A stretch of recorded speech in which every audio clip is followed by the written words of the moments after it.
good news is it's not all about the money. While budget is always going to be a factor, if you are running a sponsored ad, there are other factors involved. People don't know, but your website plays a huge role in that, right? Your website is going to determine a lot of times the quality of your ad.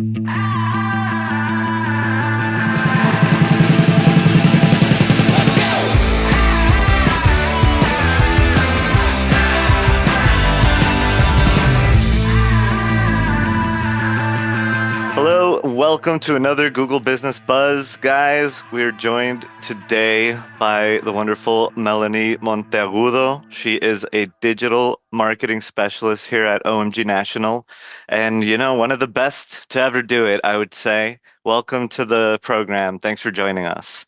Thanks, Henry. Thank you for the introduction. So happy to be here, finally making an appearance. So just ready to get into it. What do we got?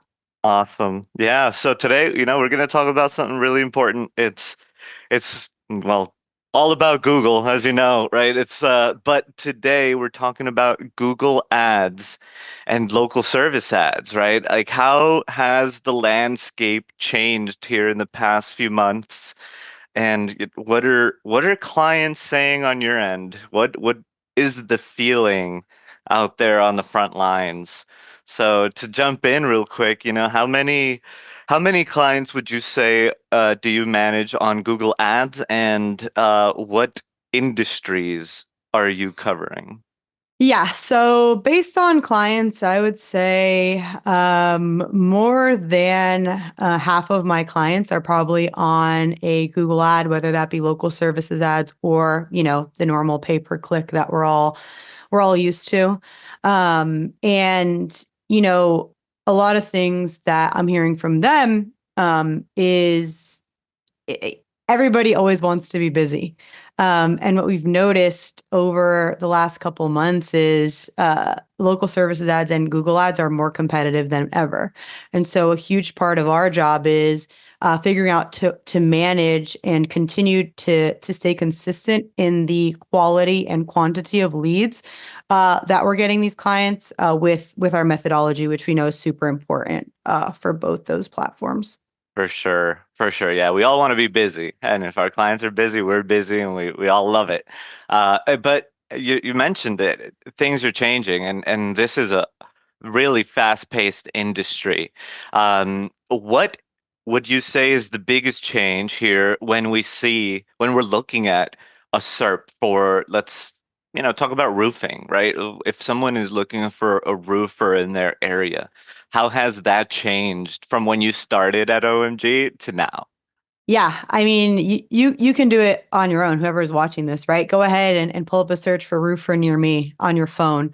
You're going to see that now more than ever, the search results is completely filled with sponsored ads.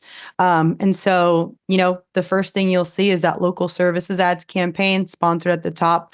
You'll scroll down, you'll probably see that Google Ads campaign where you can click on a website and you can continue to scroll down. And now on some searches, you'll see an AI overview with the sponsored ad, or you'll see that regular map pack of Google that we're all familiar with, again with the sponsored ad. And so you're going to scroll down a couple times before you get to something that doesn't say sponsored. And so really, if you're a roofer, you have to realize the competition and the ability to also be seen in not just the local service ads campaign, but so many other sponsored ad on that result. 100%. It's so important to understand that it's a pay-to-play environment now. And I think Google even, has noticed that it's not just on search. Like you said, yeah, there's so many other platforms, and they're using their platforms to encompass different ways of advertising.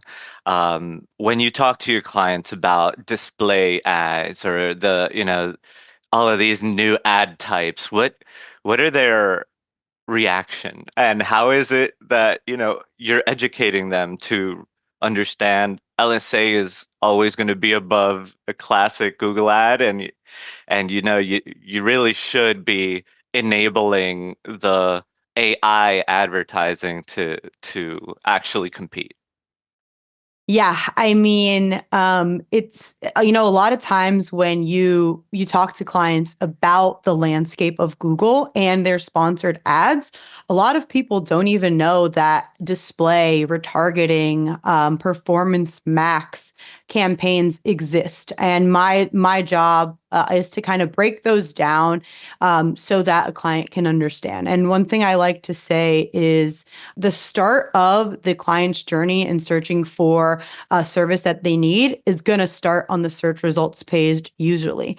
But they're going to do research. They're going to click on several different competitors, and then they're gonna go search for something else. Maybe they're going to go into their email. Maybe they're going to go to YouTube, and Google Ads has the ability to show your ad on those other platforms that a user may be navigating to, so that you don't lose that client's interest once they've you know gone away from that search page.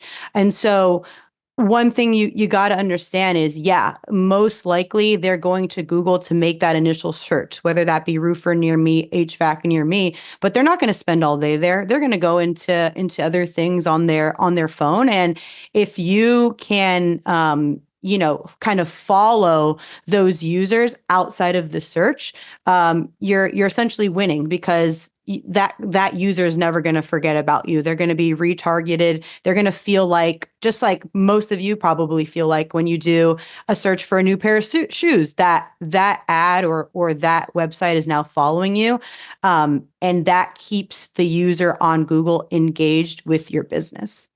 Totally. Totally. It's a little creepy, but I mean, I'd rather be served ads I'm interested in than things like way out there that have nothing to do with me. So I keep everything on. I keep all the ad preferences enabled. Except Yeah, all those it's cookies, huh? I accept all the cookies. You got to accept the cookies. Call me a cookie monster. I'll accept them.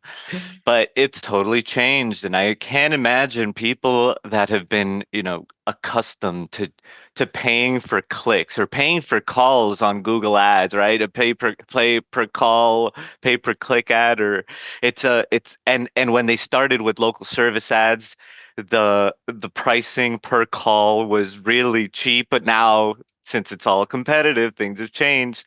It's really driving up these lead prices. How have your clients taken that, from when you started to now? Because I know that you are really involved in those home service clients. So like when you started, they were probably paying much lower cost per leads.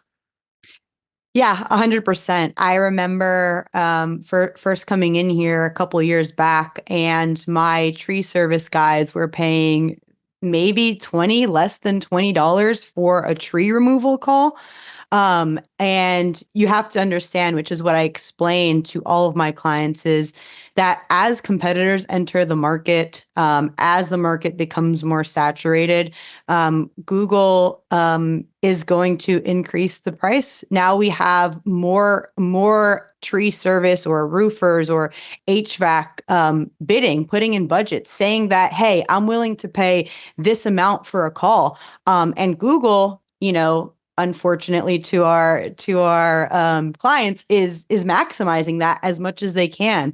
And what I tell my clients is, hey, I know it's not the best news. I know 3 years ago it was $20 for a tree service call, and now it may be closer to 55. But this is what the competitors around you are paying too. And this is what is necessary for you to be at the very top of the page on Google. And I think once you explain it to them in that regard, along with, the economy is just, everything is getting more expensive. I think everybody kind of understands that. That's just the reality outside of marketing, right? And so once you kind of explain it that way, I think they kind of start to understand. And I think the key is, hey, I understand we're paying X amount for a lead, but what is your return on investment in that call? Are we seeing profits? Because at the end of the day, if we are, I think, in my opinion, that's good news. That's success. I totally agree. Totally agree. What would you say are some things that are our business owners that are on ads, that are on local service ads, what can they do to help maybe drive down those prices, right? Or maybe stand out above the competition that's also paying those elevated prices, right? Because that's what they're up there for. Like let's say, is there a difference between businesses that answer all of their phone calls and businesses that don't, or businesses that have better websites than others and reviews and such? Or is it just about the money? Will Google just take all of the money and give you that ranking because of the price that you're paying?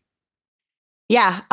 Good news is it's not all about the money. And so that's something that we have to explain to our clients as well, right? While budget is always going to be a factor, if you are running a sponsored ad, whether that be pay per click or local services ads, there are other factors involved. And so in order to optimize your budget, we have to take a look at those other factors. And so if we're talking pay per click, a lot of people don't know, but your website plays a huge role in that, right? Your website is going to determine a lot of times the quality of your ad. And so if you have a bigger, badder website, Google is probably going to prioritize your ad so that maybe we can now bid for clicks a little bit lower than our competition, right? Because our ad quality is higher.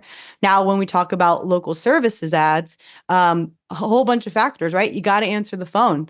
I always tell my clients, think of it this way. If you're going to Google and you click on the first person and you click on the second person you see and you click on the third person you see and nobody answers the phone, that's giving bad representation to Google. And Google wants its users to have the best experience. And so since Google wants its users to have the best experience, they're going to prioritize businesses who they know are answering the phone. And so while budget does play a role, you got to answer the phone.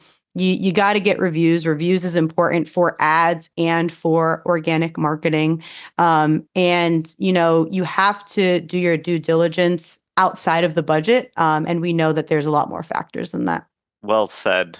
Well said. User experience. That's all what Google cares about. And if you really want to talk about it, it's everything for Meta, it's everything for Apple, it's everything for Amazon.